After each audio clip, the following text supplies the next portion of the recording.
Good morning, I'm Alice.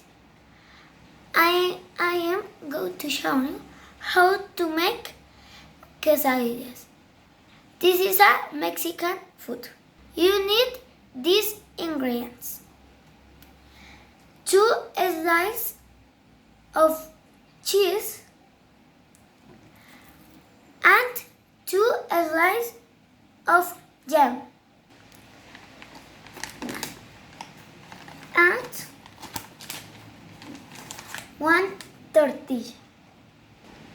You first put the jam on tortilla. Later, you put the cheese on jam. After, close the tortilla. Finally, you put the tortilla on a stove for 1 minute and enjoy your quesadilla.